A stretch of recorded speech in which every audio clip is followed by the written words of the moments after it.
Hello dear friends, fans, friends and subscribers. Welcome to the Cricket Happening Show with your host Ram. Well, we all know that cricket is something pretty secondary right now in the world. The reason being that the FIFA World Cup soccer tournament is about to kick off in Brazil at 4 p.m. here Canada time.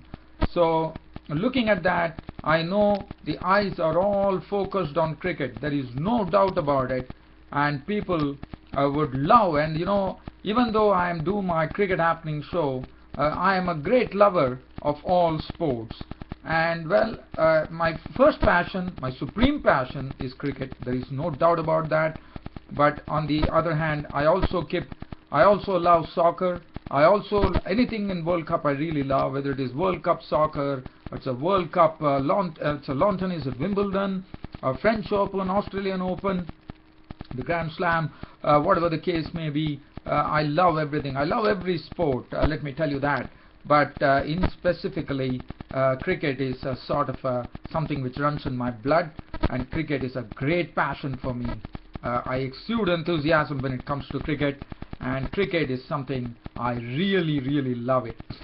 Well, and one thing that I would like to tell you here, just keeping the topic on the football, there are two countries that would be really loving. In fact, one country would be sad, and that is the West Indies, which lost by 186 runs against New Zealand in the first Test match at Savannah Park in Kingston inside of just 4 days. And the other team, the New Zealand, they would be cock-a-hoop. In fact, they have an opportunity, because today would have been the 5th day's play, but because they have actually won the match inside of 4 days by getting to a victory by a big margin of 186 runs, they would be really glued on to the TV sets. I'm sure the New Zealand team would be watching the first match, which would be kicking off the FIFA World Cup Soccer Tournament 2014, which kicks off with the match between Croatia and Brazil. And what a match! And the homegrown team Brazil, we all know what expectations people are having about Brazil. And well, we would probably see the samba style of soccer coming in as far as the Brazilians are concerned. Well, I only wish that FIFA World Cup tournament really starts off with a bang and also ends in a great manner. And well, the celebrations have just begun in the world for the FIFA World Cup 2014. Well, so let's leave on from here. Now it's all going to be cricket. So in this part of the Cricket Happening Show, well, we are going to have a look at that 4 days play where the debutant Mark Craig returned figures, the best figures ever by a New Zealand debutant in Test cricket, as he returned figures of 8 wickets for 189 runs, and that is the best bowled by a New Zealand debutant in a Test match. And what a debut for Mark Craig! Not only did he do that, he also got the unique distinction of scoring a 6 of the very first ball that he faced when he smote that ball from Shillingford for a 6. So that is something, a person making his Test debut, hitting the first ball that he receives in international cricket over the boundary for a 6. One can only understand what a bold cricketer this guy Mark Craig is. Well, I'll talk about that. And also, the first Test was not without the excitement. Even though West Indies lost, West Indies really gave it a final thrust there.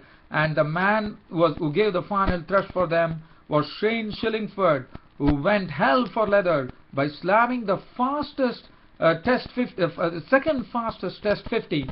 As you know, the fastest Test 50 stands in the name of Jack Scalise, who actually cracked that half century of just 25 deliveries against Zimbabwe. And here Shillingford, one would have never expected that. We know he was a useful bat lower down the order, but yesterday he came up trumps. Not only that, he really went for the bowling. He bashed the New Zealand bowlers to all parts of the ground by putting up a very good partnership with Suleiman Ben, which frustrated the New Zealanders, and probably the match would have gone to the 5th day. But finally that wicket fell, and I'm sure New Zealand would have been pretty relieved. As I said, they wanted this day to watch the first World Cup soccer match, and Shillingford remained not out on 53 in a losing cause of just 29 deliveries by banging 3 fours and 5 sixes. Well, so now let's talk about the match. Yesterday I told you one thing, that this pitch it has a lot of wear and tear. It's not easy, but well, I didn't expect this match to finish on the 4th day itself, so that was something that New Zealand should be commended. And just looking at this particular match that happened on the 4th day. And also, let me also tell you one more thing, dear fans and subscribers. Even though I'm talking about this match, after this I will also give you a live cricket update from the Lord's Cricket Ground, where the first test match between Sri Lanka and England has started. In fact, we are almost coming to tea time right now, and England, you know, they were struggling at one point of time. They were 124 for 4 at that stage, at that particular stage. But definitely things have looked up for England with the Moeen Ali, the debutant, who is not out on 47, and Joe Root is not out on 51, holding the fort. And England have definitely recovered here at tea time with the score reading 207 for 4 after Sri Lanka won the toss and decided to put England into bat. Well, so I'll come back to that. So first let's talk about the first test match that ended for New Zealand by 186 runs, and they took a 1-0 lead in the series. Now, as far as New Zealand were concerned, it all started with the morning pair, and well, it was pretty quick work by the West Indian pacers, especially Jerome Taylor, who picked up wickets pretty quickly. First, he saw the back of East Sodhi, the night watchman, as he actually got him out with a pearler of a delivery, which squared him up, and he was LBW bowled Taylor for 4. After that, Ross Taylor, the very next delivery he faced from Jerome Taylor, so Taylor was out to Taylor, as Taylor was also gone. LBW bowled Taylor for a duck without troubling the scorers, and then more trouble followed for New Zealand, with Brendan McCullum, the captain, gone trying to push Shillingford, and Shillingford actually had his stumps rattled as he was gone for 17 with 1-4. The only person who really stayed there was Tom Latham. Tom Latham played some very good strokes, so he continued his good form in the first test match, and he went on to score his second consecutive 50. So he had he had 50-50 back-to-back innings. The first innings also he made 50-odd runs, and now here he really played very well to score 73 with 8 fours before Roche was the one who actually picked up his wicket for 73.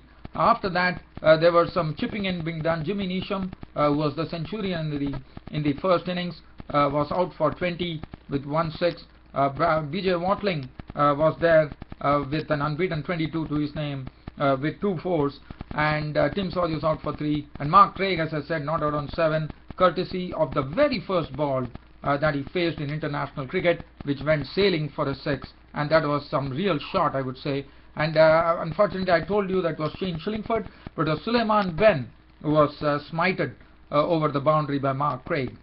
So 156 for 8. So that essentially meant that West Indies were set a target of in excess of 400 to win the match. So let's have a look at the bowling figures. But I thought the West Indies bowlers really did a good job here with Brendan McCullum applying the declaration at 156 for 8, probably sensing that he had the confidence and the trust in his bowlers to deliver in the second innings, which they already did in the first innings. So probably the trust and confidence was more, and Brendan McCullum decided that he's going to declare the innings at 156 for 8, thus setting West Indies a target in excess of 400 runs. Well, as far as the bowling was concerned, Jerome Taylor bowled his heart out yesterday, and he has been pretty impressive after coming back into international cricket after a long gap. 12 overs, 4 maidens, 28 runs and 3 wickets. Kemar Roach also did his part. 12 overs, 6 maidens, 12 runs and 2 wickets. Suleiman Ben, 17.5 overs, 3 maidens, 1 for 47. Shane Shillingford bowled 13 overs for 39 runs and 2 wickets. 6 overs, 1 maiden, none for 22 for Marlon Samuels. Now for West Indies, starting the chase of 403, it was not easy going for them, as New Zealand started capturing wickets at regular intervals. In fact, New Zealand didn't even allow the West Indies to breathe free, and the first wicket to go was that of the opener Kieron Powell, as Tim Southee, who did a wonderful job in the first innings, once again came in and started doing the same. With first he provided the breakthrough when he had the wicket of Kieron Powell, who was caught by a ball which was moving away from him. Latham behind the stumps took the catch. He was gone for a duck. So that was the first wicket. and after that Chris Gayle playing his 100th test, and the crowds would have been probably hoping that Chris Gayle would finish his 100th test in glory, in the sense by probably hitting a century, but unfortunately that was not the case, as Chris Gayle was an early goner, as Tim Southey provided a double breakthrough in the form when he had Chris Gayle really searching, but then finally picking up his wicket by forcing him to edge a delivery behind the stumps to Watling, and he was gone for 10 with 2 fours. That made the score 11 for 2. Kirk Edwards and then after that it was Mark Craig. Once the shine was taken off the new ball, what Brendan McCullum did, he didn't waste any much time, immediately introduced his spinners into the attack, and well, that was the master stroke from Brendan McCullum, I thought, because as I said, he really sussed up the pitch and immediately introduced his spinners, and his spinners definitely didn't prove him wrong, as first the wicket to go was Kirk Edwards, who was caught by Neesham on the bowling of Craig for 14 with 2 fours. In fact, Craig, as I said, was getting good punches out of the wicket, in the sense he was really bowling very well. What we're going to see, there are a lot of revolutions in his bowling, and he's not afraid to flight the ball, and immediately he also picked up one more wicket when Darren Bravo continued to have a poor test match here, as he was gone, caught by Watling of the bowling of Craig for 12 with 1-4, and then it was Shivanara and Chandrapal walking in. But Marlon Samuels was the other player who really didn't trouble the scorers, and he bagged a pair in this particular test match, which was a big blow for West Indies, I thought. And again, Marlon Samuels was also a victim of Mark Craig, the right arm off spinning debutant. He was gone for a duck, so that meant the halves of the side were into the pavilion with the score on 54. After that, Chandrapal and Dinesh Ramadhin were there, and suddenly, like in the first innings, it was a similar scene, and it was a similar enactment at the crease by both Dinesh Ramadhin, the captain, and Chandrapal, and both of them slowly started getting this West Indian innings. But Chandrapal, contrary to expectations, didn't really waste time. He didn't really play in his usual ways, normally plodding and blocking. But yesterday he decided that the best way to really tackle the New Zealand spinners was to go on the attack, and that's what he precisely did. He hit a few boundaries, but that was it, as Ish Sodhi got Chandrapal to pad at a delivery which was probably going to hit the stumps, and Chandrapal was at fault there, and up went the umpire's finger as Chandrapal was walking back to the pavilion. LBW bowled Sodhi for 24 with 4 boundaries. After that, Dinesh Ramadhin was the next victim to. In fact, after that, Kemar Roach was dismissed. Once again, Mark Craig getting his 4th wicket, as Kemar Roach was sent back to the pavilion for 19 with 3 fours. In fact, Watling took the catch, so Watling was in real business. In fact, if you look, he took 5 scalps behind the stumps, and then Jerome Taylor entertained briefly, making 18 of 13 balls, 1 4 and 2 6 before being a victim of the bowling of Ish Sodhi. And after that, so that was the time when that score was 134 for 9, and one probably expected the match to get over pretty quickly at that particular stage. But suddenly there was a real explosion in the form of Shane Shillingford. 134 for 9. It was a long way to go, but suddenly, as I said, there was an explosion as Shane Shillingford really started manhandling the New Zealand spinners, as he really went after Mark Craig by depositing him for sixes in a really wonderful way. He was really what he was doing was he was really taking a real chance. He was chancing his arm, and the ball was flying in all directions, and he hit 3 fours and 5 sixes. And Suleiman Ben, also in the company of Shane Shillingford, prospered by hitting a few boundaries and 1 solitary 6. But Shane Shillingford was the man who started really hitting, and suddenly the partnership was really started growing, and I'm sure it would have frustrated the New Zealanders. And then Shane Shillingford, in doing so, as I said, went on to slam the 2nd fastest Test 50 in international cricket, as he got to his 50 of just 25 balls. The record stands in the name of Jack Scalise, who hit it against Zimbabwe in 24 balls. So in terms of balls, Shillingford slammed the 2nd fastest Test 50, and what a knock that was. but then finally this partnership was ended by Kane Williamson, as Ben was gone for 25 of 27 balls with 4 fours and 1 6, and Shillingford not only hitting that fastest Test 50, reaching an unbeaten 53 of 29 balls with 3 fours and 5 sixes, and finally the West Indies challenge ended with West Indies being all out for 216. Thus New Zealand walking over West Indies in the first Test match, and that too inside just 4 days, to win the match by a big margin of 186 runs. And now the focus would be on the second Test match. Looking at the bowling, now as I said, Mark Craig was the one who really took the cake, and what a performance from Mark Craig. I mean, he has become the third New Zealander to actually get a man of the match on his debut. First, on his wonderful debut, he took 8 wickets for 89, 4 scalps in both the innings, and here he is getting the man of the match. As a debutant, to get a man of the match is something, it's great pride.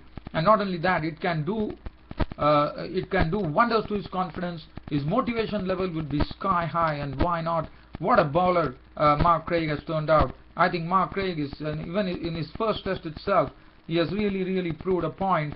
And what else do you need other than that? Mark Craig, 27 years of age, getting the man of the match yesterday for his brilliant bowling exploits. And not only that, he became the third New Zealander on Test debut to get a man of the match award. The previous 2 players being the former captain Stephen Fleming, and also I think there is one more player who has got, I think it's Matthew Sinclair, who are probably hitting his double century against England, if I'm not wrong, got his man of the match. Now let's have a look at the bowling figures. 10 bowled, 10 overs, 3 maidens, none for 29. Saudi, very impressive in this particular Test match. 9 overs, 2 maidens, 232, provided the double breakthrough, and then Mark Craig started the slide. 15 overs, 2 maidens, 97 runs and 4 wickets. Nisham 2 overs for 9 runs. Ish Sodhi also looked good. 11 overs, 1 maiden, 3 for 42. And Kane Williamson just bowling 4 balls and also getting the wicket of Suleiman Ben to break that very stubborn partnership which was going on. And that was a partnership which yielded in excess of 80 runs. I think 86 runs would be the precise thing to say. So that was it. So that was as far as the story on the 4 days play was concerned, with New Zealand being victors by 186 runs. The second Test starts between West Indies and New Zealand at Trinidad in Port of Spain on 16th of June. Well, now it just gives me some time to do a cricket update here, and when I'm talking to you, there is a wicket that has fallen. Moeen Ali on his Test debut has been dismissed for 48. What a partnership that was. And Rangan Ayarath is the one who has really broken this very important partnership by getting the wicket of Moeen Ali on his Test debut. Very impressive knock of 48 with 6 fours and 1 6. Currently Matt Pryor is into the crease, just faced the ball, he's not out on not. Joe Root is really holding the fort for England here, not out on 52 with 2 fours. Let's have a look at what happened. Now, as far as England are concerned, this is the first Test match of the series between England and Sri Lanka, and Sri Lanka were the ones who actually won the toss, and they decided to put England in on a pitch which was looking green, but definitely and that was the precise reason I suppose Angelo Matthews, the Sri Lankan captain, decided to insert the Englishman into bat. Now for England, they had three debutants today. One was the opener Sam Robson, then they had Moeen Ali, who's just out as I said, and Chris Jordan. So there are 3 players who are making their debut. The first debutant, Sam Robson, was an early victim today, as Nuwan Pradeep was the one who actually provided them the breakthrough by producing an outswinger where Sam Robson went and tried to push at it, got an outside edge, and Prasanna Jayawardene behind the stumps took the catch. So that was the first wicket to go. So Sam Robson was gone for 1. After that, the English captain, Alistair Cook, normally he plays his cut shot very well, but probably the judgment was not right. He tried to cut a ball which was probably an in-swinging delivery from Kulashekara, but in the process tried to cut it, got an inside edge onto the bat, and the ball went on to hit the stumps. So Cook actually chopping onto the stumps, bowled by Kulashekara for 17 with 2 fours, which made the score 22 for 2. Now after that, Gary Ballinson Bell slowly tried to retrieve the situation by putting some useful runs. They put up a 50-run partnership, and slowly they started stemming the flow, stemming the wickets that was going. But suddenly, Gary Balance, after making 23, was not really looking very convincing today. And Gary Balance, after making 23, was this time a victim of the bowling of Nuwan Pradeep. As Nuwan Pradeep got the ball to shape out, and Gary Balance was caught poking at the delivery, and Prasanna Jayawardene behind the stumps made no mistake. So he was gone 23 with 4 fours, and that made the score 74 for 3. Bell definitely played some very handsome strokes. He was joined in by Joe Root. Joe Root started giving him company, but then Ian Bell, after doing all the hard work, and he was looking pretty good at that particular stage, Shaminda Ranga produced a delivery which had Ian Bell LBW for 56 with 7 fours and 1 6. So that suddenly got England into a real sort of bother here, with the score reading 120 for 4. In walked the debutant Moeen Ali, the left-hander, to join Joe Root. Joe Root, as is his wont, started blocking the deliveries and played with lots of application. As far as Moeen Ali were concerned, well, Moeen Ali too started taking his time, but whenever he got any loose balls to his patch, he never spared that opportunity by actually also hitting 1 6 of the bowling. I thought it was of Rangana Herath that he hit a 6 over the cow corner, and Moeen Ali continued his way, and both of them once again from 120 for 4. There was another recovery that was actually going on with a 91-run partnership going pretty well, and they saw to it that they took them to the tea interval. But after tea, the wicket fell pretty quickly, in the sense Moeen Ali's this partnership was disturbed by Rangana Herath, who actually had Moeen Ali out for 48 with 6 fours and 1 6. But I'm sure Moeen Ali would be very, very happy with this performance, because on his test debut, and that too at a large cricket ground, that would be a proud feeling. But Moeen Ali, after contributing his share of 48 runs with 6 fours and 1 6, was gone. And currently the England score reads 213 for 5. We have 2 full sessions to go here before close of play on the first day of the first test match between England and Sri Lanka at Lord's. And currently Joe Root has reached his 50, so he's doing a good job. He's not out on 52 with just 2 boundaries. Matt Pryor has just come to the crease, has got 4 to his name. 213 for 5 score, but I thought Sri Lanka definitely having the honours here on the first day so far. As far as the bowling is concerned, Kuleshekara is currently bowling 15.5 overs, 2 maidens, 145. Nuwan Pradeep has moved the ball very well, 12 overs, 1 maiden, 244. Iranga picked up that important wicket of Bell, 13 overs, 2 maidens, 1 for 58. Angelo Matthews, 6 overs, 2 maidens, none for 14. Rangana Herath has already picked up his wicket. In fact, he was the one who was responsible for breaking that very threatening partnership between Moeen Ali and Joe Root. 12 overs, 2 maidens, 36 runs, and that 1 wicket of Moeen Ali, the debutant. Thirimani, 1 over, no maiden, none for 7. And as I said, England currently are 213 for 5. I'm trying to take you live to the ground to see what is the latest cricket update, and once I do that, I'll be leaving you, dear fans and subscribers, with this live cricket update. In the meanwhile, let me just go to the Lord's cricket ground and see what exactly is happening.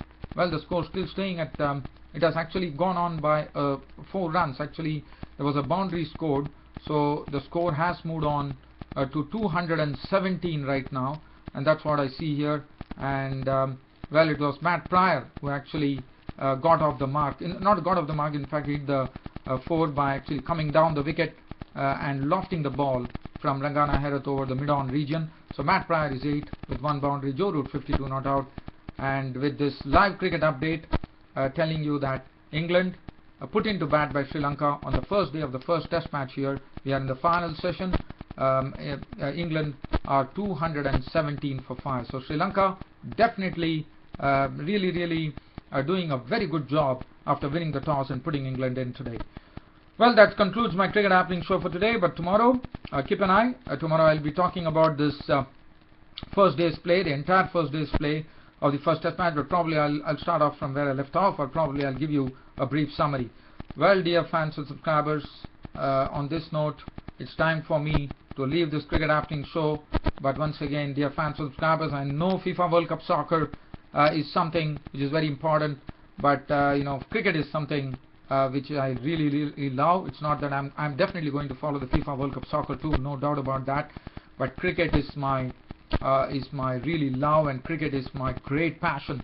So whatever be the tournaments, cricket is something which takes pride of place for me. That's it from me, your host Ram, for the Cricket Happening Show. Your host Ram will be seeing you tomorrow. Until then, it's goodbye. Enjoy the FIFA World Cup soccer tournament. Thank you.